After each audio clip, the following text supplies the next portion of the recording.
we got going on here. Government shutdown. President Obama. This article was posted on the news about 30 minutes before we get on the air.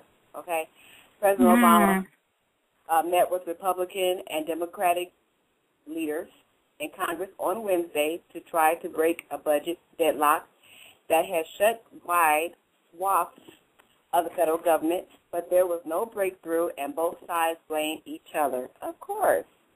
After more than an hour of talks, House of Representatives Speaker John Boehner said, I hope I said his name right, said Obama refused to negotiate, while House Democratic leader Nancy Pelosi and Senate Majority Leader Harry Reid, I don't know why I'm reading like this, y'all, forgive me, Harry Reid accused Republicans of trying to hold the president hostage over Obamacare. Reid said Obama told Republicans he would not stand for their tactics. The White House later issued a statement saying that Obama remains hopeful that common sense will prevail. Okay, I'm going to read just a little bit more, then I'm going to get off on this because I actually have some bullet points that I want to I pulled out of different questions that you may have about this whole shutdown thing, and so I'm going to go through those and, whatever. There was little to no encouraged hope for a quick solution for the 2-day-old shutdown, and hundreds of thousands of federal employees remained off the job without pay. Leaders of the Republican-controlled House of Representatives and the Democratic-led Senate offered token concessions that were quickly dismissed by the other side. Obama, meanwhile, scaled back a long-planned trip to Asia.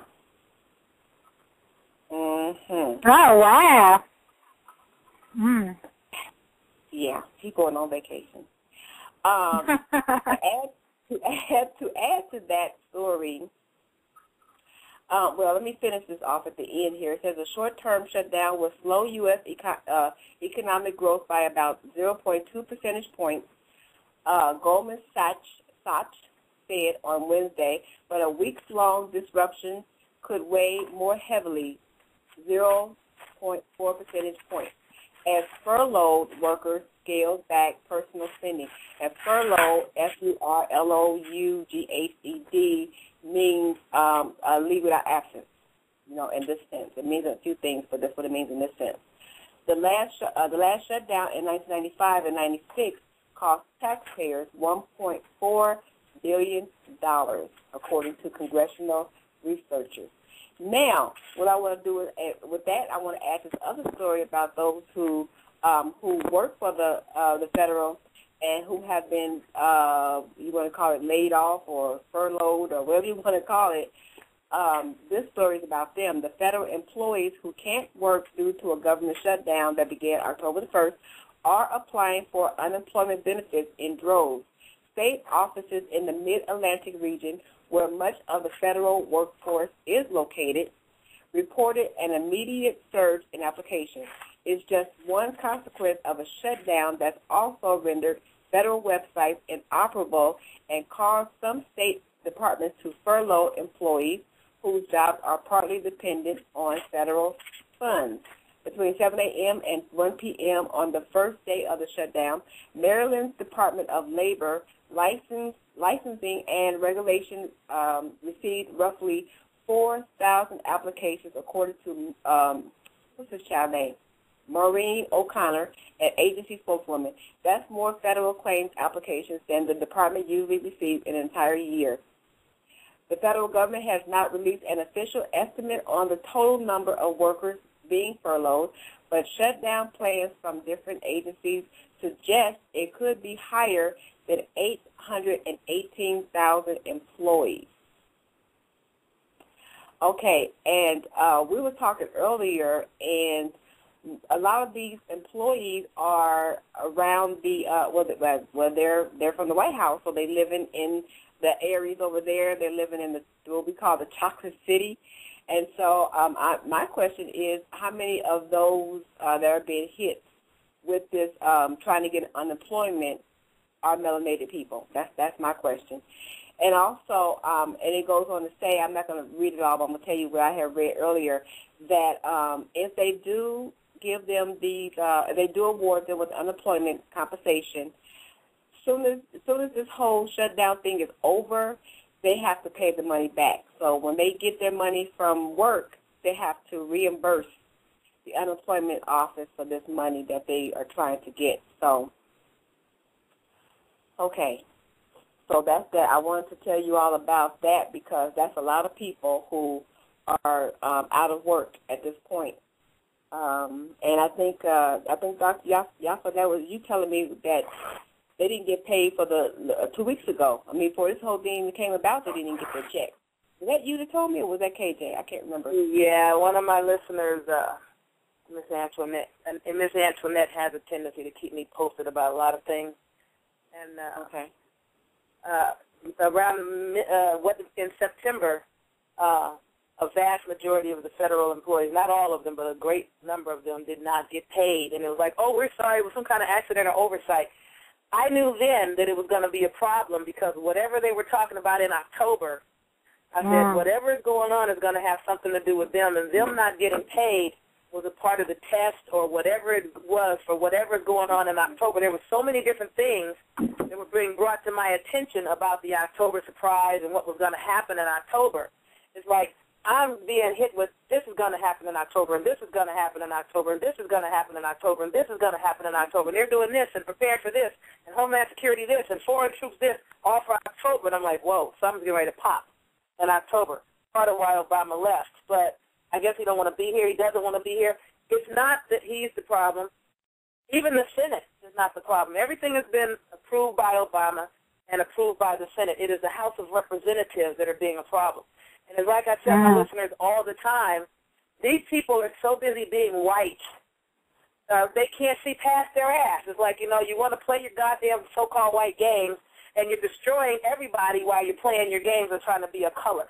What they're trying to do right now is, one, insult, offend, and embarrass the so-called black president. In other words, well, we can show our white asses and make him look like an incompetent nigger.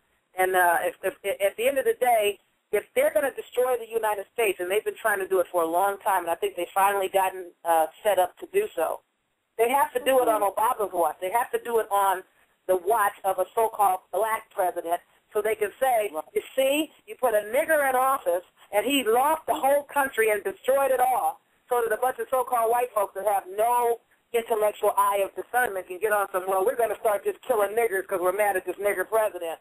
We can't get to him, so we'll start killing any brother we see, any sister we see. They're trying to start shit, and because a lot of these people are not awake, it may work, but I'm surprised at how many so-called white folks are actually more aware of what's really going on than used to be. A lot of them are, a lot of them are starting to wake up and hear what Alex Jones is saying and what Myron Fagan has been saying and what Jordan Maxwell keeps saying and what Timothy Wise keeps saying. They're starting to hear what, the message from people that look like them.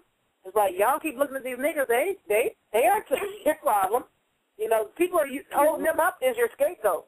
But at the end of the day, the House of Representatives, and like one of my homegirls was telling me, she said, I think it's interesting that they made sure that people that get Social Security are going to get paid because the Republicans that are basically the whole House of Representatives for the most part, a lot of them are Republican, their constituents are primarily elderly and people on Social Security, so they have to make sure that the little white games that they're playing don't affect their constituency.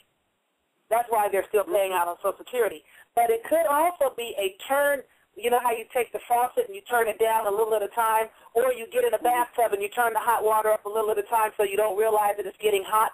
And you were talking about this trucking strike, for example, that they tried so long ago. Well, they tried to shut the government down. We've had warning that the government was going to be shut down for at least a year. Over approximately a year ago, the same threat was looming over everybody about the damn budget and them playing games with Obama being white. It's like, yeah, nigga, we're trying to prove to you that we're white and we're still running shit just because you're nigger in office don't mean shit. We run this shit here. This is what this is about. At the end of the day, they're playing games and they don't care who they are destroying while they're playing their little pick-ass games. Excuse my language. I don't mean to get all bent out, but it's like, y'all are playing with people's lives trying to prove a so-called white point, and it's pointless. The things you're doing is putting the whole country in jeopardy.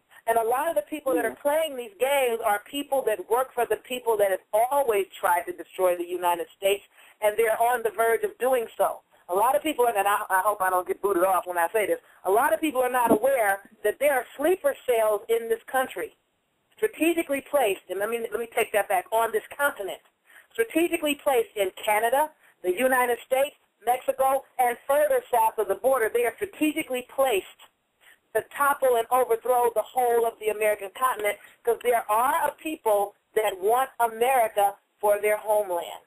And my listeners are aware of this. I have told people, these people that claim to be from Israel have made determinations that, our archaeologists have done some further digging, and we have determined that this is not our country. This is not our land. Now, you people murdered damn near everybody over there in Israel and the West Bank to take Israel. If you had 100 of these other people and 3 so-called Israeli Nazis, now you have 100 of these Israeli Nazis and 3 of the other people, because y'all have just flip-flopped and killed everybody off to take over. Well, you've decided that this isn't our homeland after all. My aunt and I found out, which is not being made public, that they have set their eyes and set their sights on America. And they are deliberately attempting to flopple, topple, and overturn the United States to get a grip on America. That's where the whole Monroe Doctrine came in. If people were listening to President Monroe, who was saying, y'all do what y'all want to do with your European shit, just don't involve the United States and don't bring that shit nowhere in America, because any shit that you do anywhere in America, no matter where it is, we're going to consider it a threat to the United States. All the presidents should have followed the Monroe Doctrine. Don't involve us in your European crazy shit. We're not interested. But now, every single little thing that goes on, the United States is in the middle of it, because they're being put out there by the so-called powers that want to be as a bully to overthrow everybody. All the United States troops and the forces coming in, and they're doing this, and the United States is on the forefront of a lot of stuff. Well, the United States is the military arm and bully for the European alliance. And while they're doing this stuff as the United States for the European alliance, they're doing it in the name of America and Americans are being blamed. Oh, them damn Americans. We hate Americans. Everybody hates Americans. Well, real Americans ain't doing shit to you. Some of these people that are not Americans for real by blood, but claim to be by nationality, aren't doing anything to you either. But a lot of them fall for the hype and the lies that they get in the front stream media. What they don't know is a lot of these people that they call the Ashkenazim, or my sister Mahat calls them Ask-a-Nazi, the Ashkenazi Jews, Ashkenazi Jews. These are people who did all this damage overseas, and they killed all these people off in so-called Germany. And then, it's to avoid being brought up on charges for war crimes against humanity for the atrocities that they have done, a lot of them Nazi criminals escaped under the names with the identities of the very people they had murdered. So they're running around here now claiming to be Jews when they're not Jews. They're goddamn Nazis. And a lot of them found asylum under operations like Operation Paperclip in the Americas, the United States, and south of the border. So now what they're doing, and people don't know about how many times people get in these rider trucks, these U-Haul type of rental type trucks, and they go trying to blow up things in the United States, and then they find out it's these Ashkenazis, or whatever they call them, whatever they call this CIA type of operation from Israel, that are running around here trying to blow things up in the United States, and the FBI is put on notice, and different people are put on notice, and nothing is ever done about it. So remember when, maybe you don't know because you're not a listener of mine, there was a Tsar of Russia, and I can't remember his name at the time, but there was a Tsar of Russia who was trying to back Abraham Lincoln when the Civil War took place. Well, the Civil War was internal turmoil. Right now, the United States is in the process of undergoing another internal turmoil with the shutdown of this and the shutdown of that. This can bring about another internal strife. When everything becomes unstable inside, then you open up the door to be attacked from the outside. While the Civil War was taking place, the Europeans, the Pope of Rome, the Queen of England, and the international bankers decided that the United States had gotten too full of itself, and it's time to do something about them. So they sent in people to cause this internal disturbance called the Civil War, blamed it on freeing the niggers. everything's blamed on the niggas all the time. But while it was going on and everybody was fighting on